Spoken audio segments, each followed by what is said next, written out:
state of confusion and shock. If you go from the back, start touching them, start tying their head up, they'll be very scared and frightened. They can like elbow you, scream, that kind of thing, because they think you are kidnapping them. Okay, so approach from the front, introduce yourself, so at least they know who you are, and then ask for permission. So something like this: hello sir, my name is Hakim, can I help you? No. Right, because you ask for permission, it's either yes or no. Alright. Okay, why you should ask for permission? Because people, especially in Singapore, right, sometimes they fall down or something, they see you coming towards them, right, immediately they'll say, get lost, go away, I don't want your help. A lot of people like that in Singapore. I encountered that personally. So, exactly, a lot of people like that. So usually the reason they do that is maybe because ego. They really just don't want your help or anyone to help them. Sometimes it could be also financial reasons. Okay, they're scared that if they are sent to the clinic or to the hospital, they are not able to afford. Can be that as well. Okay, so you just ask. So for this case, he says no. If he says no, you cannot ask other passerbys, help me hold him down, I will tie his head. You cannot do that. Okay, you cannot do that. If he says no, then okay. If he says no, respect his choices, then go away. But don't really go away. Because he is injured. You have to watch him from far. Okay? So if you see his friends, his colleagues come down and help him, then you know he's already safe. Then you can go away. If no one comes, then suddenly he faints, right? That's very bad already, right? So if no one is there, if you're not watching that, he faints. That's very bad. A longer time passed by, another person finally sees his body, by then it could be a bit too late already. Okay, so make sure you watch him from far. If he faints, what are you supposed to do? Call ambulance, go to the person, ask permission again, but don't expect a reply because he is unconscious, fainted already. Okay, so no reply. What does it mean? Silence means consent. Yes. Okay, so you then can help him. Why you should still ask for permission when someone is unconscious? Because before a person dies, the last thing to go out is their hearing. Okay, so they can still maybe able to hear you. Okay, so just ask. Okay, so for this case, maybe he says no. But if he says yes, I can help him, right? Okay, so let's say he says yes. Okay, so he says yes. Where to stand to help the person? From the front. Okay, make sure you can monitor your face. Okay, so always put on your gloves, open the packaging. Okay, always check expiry date first. Okay, so if it hasn't expired, you can use it. But if you see that this is your last one, it expired maybe 2 weeks ago, do you think you can use it? Yes. Yes, no choice. But if it's maybe 5 months ago, No. the thing is, you may still be able to use it. It depends. No choice. It depends because you can see the packet was still airtight, right? If it hasn't been opened, it should be able to work. But we still don't know, right? How to know? We have to open up and check the bandage. If everything is still white, everything is still okay, I can use it. Still good, still it can be used. If got mold, got mushrooms, cockroach, spider flying, we have to throw it. Okay? So for demonstration purposes, I'll be doing it at the back. Okay, so remember to wear your gloves because a lot of blood. Okay, have you guys eaten Kinder Bueno chocolate before? Yes. That's right. There's always the golden tab. You pull the plastic open so you can eat the chocolate, right? So for this case, there'll be a pink tab. Okay, you just pull to open the packaging as well. Okay? Just like that. This thing that you get to hold is called the short end. Because it's short, attached to the short end is the sterile pad, and inside the pad will be this thing. This thing is called the long end. Make sure you hold this tight, don't let it unroll and fall to the floor. If you do that, this bandage will get very, very dirty. Okay, so this pad, if you can see, there will be 2 small wings. You need to open it up, but you cannot use your fingers to do this because this pad is sterile, clean. Okay, this is to apply over the bandage. So how to open without touching? From the back, use your thumbs, then you massage the pad. Just open up the 2 wings. Okay, open up already. Then what was the 3-letter word I thought you guys to stop bleeding? Elevate. Right. Okay, so elevate. Do I need to pull his head? No. Exactly, I don't need to. So I just go to apply pressure. So I put here. But the thing is, my friend here, he's awake and conscious. So who should apply the pressure? Me or him? You can help. Alright, answer is him. Because he's conscious, he knows the amount of pain he can tolerate. I don't know. All I know is pressure is good. So I apply so much pressure, he screams, he faints in front of me. It's very bad. Again, so if they are conscious, ask them to just take their hand and put it. Okay?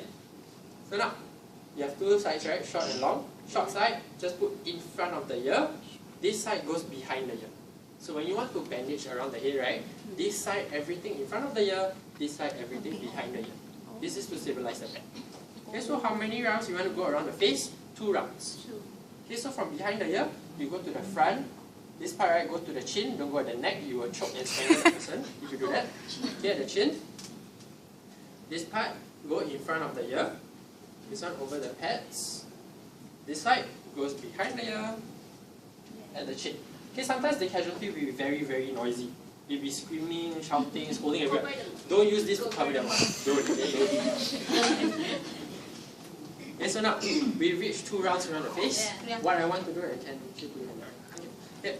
After 2 rounds around the face, what I want to do is twist the bandage, go around the forehead. Okay, to further stabilize. Because there's no point in me going around and around and around and around. It will be very loose. So how to twist the bandage? And this part that's pointing downwards, I literally just twist it. Okay, twist it above the ear, try to reach above the ear. Then you are free to go behind the head, around the forehead, above the eyebrows. Do not cover the eyes.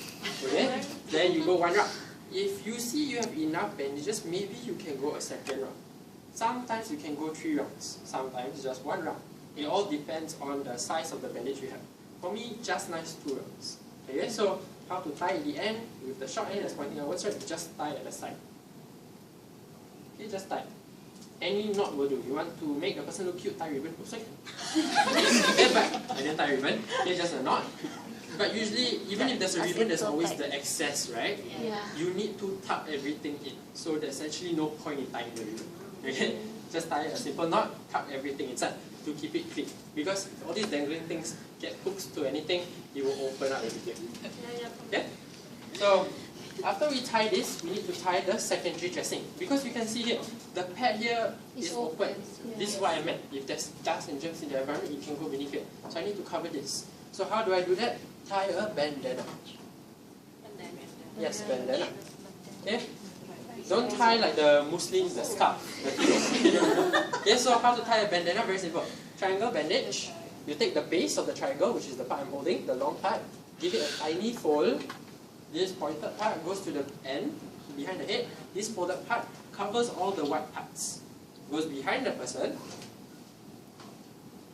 Okay, crisscross. Okay, crisscross only. No tying at the back. Go to the front. Try to do it as low as possible. And then tie the front. Okay, the reason I tie at the front, right, is to let doctors help him check much faster. So they'll see the knot at the front. While still sitting at the front, they'll cut the knot, everything falls apart, they can check the person very easily. The doctor doesn't have to stand up, go behind, cut the knot, go to the front, that kind of thing. Okay? This excess, right, the antenna, don't leave it here. What you want to do is cut it away or tuck it in. Okay, always tuck it in, keep your work neat. Okay, just the okay, you can see here, there's a point of the triangle here, right? Yeah. What you can do, put one hand here, put one hand here, pull. Make it tighter. Okay, once you see this part is tight enough, just take this, tuck it in. Okay? Okay, so that is your primary and secondary dressing. Clear about that? Yes. Okay, after this, one more injury. Okay, let's say he stand up, very giddy, trip over the phone, fall into the drain, broke his arm. Okay, so what are we supposed to do? Which hand would you like to break? Okay, he wants to break his right hand today. Okay, so usually when people are in pain, they will gut their broken ribs. Okay, this is to prevent anyone from touching it because they feel so much pain. Okay, so how to tie an arm sling? Take your triangle bandage again. I don't want the base. I want this one, the tip of the triangle. Okay, this is called the apex. What do I do with the apex? Very simple. Tie a knot. How to tie a knot? You make a loop. Okay, make a hole, and take the tip. You pull it through the loop, through the hole. Okay, then you get a knot. Why should I create the knot? Right? Is so that I will create a pocket. You can see there's a pocket now. Yeah. Okay, the purpose of the pocket is to support the person's elbow. Very good. Okay, so one way to remember, the knot is at the elbow, treat it like an arrow. Okay, he broke his right arm, make the arrow point to his right. So the knot is always at the elbow. Very simple. Okay, so the technique I'm teaching you guys is called the drop down method, where you literally drop down the bandage from the top. Okay, okay, so how do you do that, right? First, you